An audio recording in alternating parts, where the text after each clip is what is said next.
चश्मिश episode 43। Priyanka ने मेरी सारी शर्तों को मान लिया था। खुशी खुशी उसने वादा किया कि वो मुझे पूरा वक्त देगी, मेरे पास से मुझे बाहर आने तक। कारण भी था, मुझ पर तो वो विश्वास करती ही थी, साथ में अब चश्मिश पर भी विश्वास करने लगी थी। अनामिका भी प्रियंका को छोटी बहन मानकर उससे रोज बातें किया करती थी। मैं छुट्टी खत्म करके बीएचयू के लिए जाने ही वाला था कि घर वालों ने फैसला कर लिया। जब सब कुछ तय हो ही गया है और बच्चे भी राजी हैं शादी के लिए, तो क्यों ना सगाई कर दी जाए। वैसे बच्चे राजी क्यों ना होते, हमसे तो हमारी किसी ने मर्जी पूछने की जरूरत ही नहीं समझी, बस फरमान सुना दिया। हाँ, प्रियंका से जरूर पूछा गया होगा, क्योंकि वो दोनों घर की लाडली जो ठहरी और हम इकलौते होने के बावजूद लतमर हुए।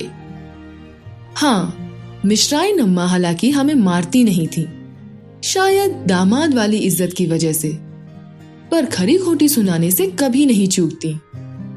तो कुल मिलाकर ये जान लीजिए कि घर पर हमारी इज्जत जो है 2 कौड़ी की भी नहीं है। पर परम संतुष्टि तो तब होती है जब ये एहसास होता है कि इस दुनिया में 2 लड़कियां हैं जो दिलो जान से हमारी इज्जत करती हैं।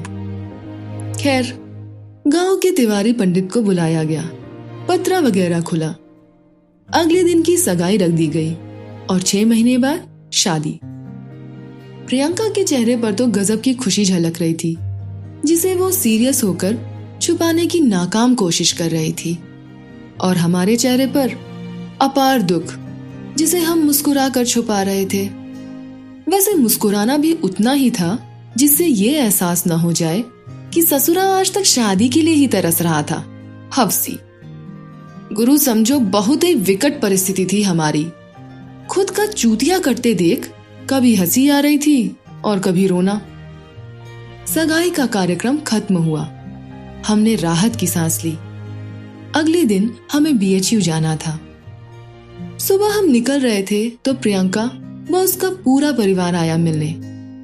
प्रियंका ने धीरे से साइड में आकर कहा, सुनिए जी, ख्याल रखिएगा अपना और सिगरेट दारू कम कर दीजिएगा। दीदी बता रही थी आप बहुत पीने लगे हैं, अम्मा बाबूजी को पता लगेगा तो बहुत डांट सुनेंगे आप। मैं बस शांति से उसका चेहरा देख रहा था, फिर एक एक शब्द को दोहराया, सुनिए जी। एहसास दिला रहा था कि जो स्पेस देने की बात थी वो केवल दिलासा थी, हक तो उसने कल से ही जमाना शुरू कर दिया। और ये सुनिए जी इसीलिए है कि बेटा हमेशा सुनते रहना, नहीं जीने नहीं दूंगी। दूसरा वाक्य, सिगरेट दारू छोड़ दीजिए। सुनने में तो लग रहा है कि उसने रिक्वेस्ट किया है, पर ये असल में रिक्वेस्ट नहीं, फरमान था कि नहीं माने तो अम्मा बाबूजी तो हैं ही लतियाने के लिए। वैसे हमें समझ में आ ही गया था कि हमने कल अंगूठी की अदला बदली नहीं की, अपने सुख चैन की अदला बदली की है।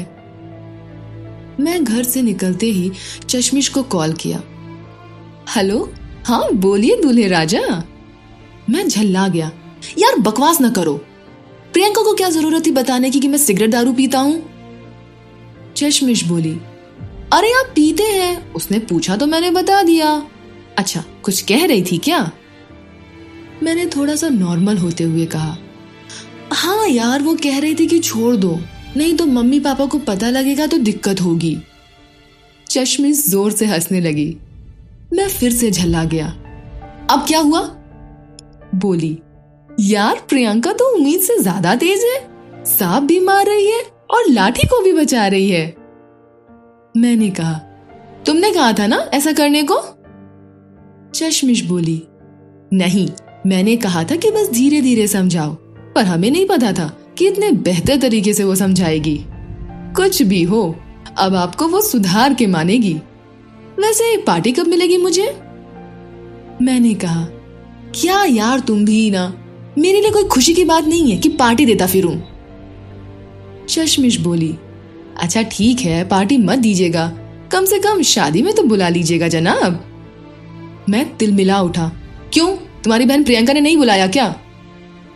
चश्मिश बोली, उसने तो बुलाया है, पर आपके बुलाने पर ही आऊंगी, कहकर चश्मिश ने कॉल रख दिया। मैंने दोबारा कॉल किया तो पिक नहीं किया। शायद गुस्सा हो गई। BHU आया। चौबे जी और मौर्य जी को व्यथा सुनाई और अंगूठी दिखाई। सबने अफसोस जाहिर किया। दूसरा कोई होता तो खुशी की बात होती और पार्टी होती, पर हमारे लिए तो ये परम दुख की बात थी, इसलिए गम भुलाने के लिए पार्टी रखी गई। अब चश्मिश का हर रोज मुझे कॉल आता था। चश्मिश दोनों तरफ की खबर देने का काम करती थी। प्रियंका और उसमें बहुत अच्छी बन रही थी।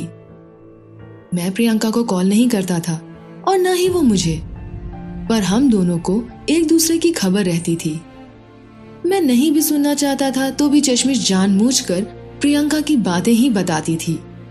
मैं सब समझता था कि वो धीरे धीरे चाह रही है कि मैं प्रियंका की तरफ ध्यान देना शुरू करूं। इसी बीच प्रियंका की पोस्टिंग मिर्जापुर जिले में PWD JE पर आती है। चश्मिश मुझे बताती है, कहती है कि प्रियंका ने कहा है बताने को, पर मुझे कुछ खास मतलब नहीं था। लेकिन मतलब हो या ना हो, घर वाले मतलब बना ही लेते हैं। कॉल आया कि अरे तुम्हारे कोई दोस्त है ना मिर्जापुर में, उससे कमरे की व्यवस्था के लिए कह दो, प्रियंका को लेकर जाना है, घर आ जाओ। आप सुनते रहिए चश्मिश, मैं जल्दी लौटूंगी आगे की व्यथा लेके।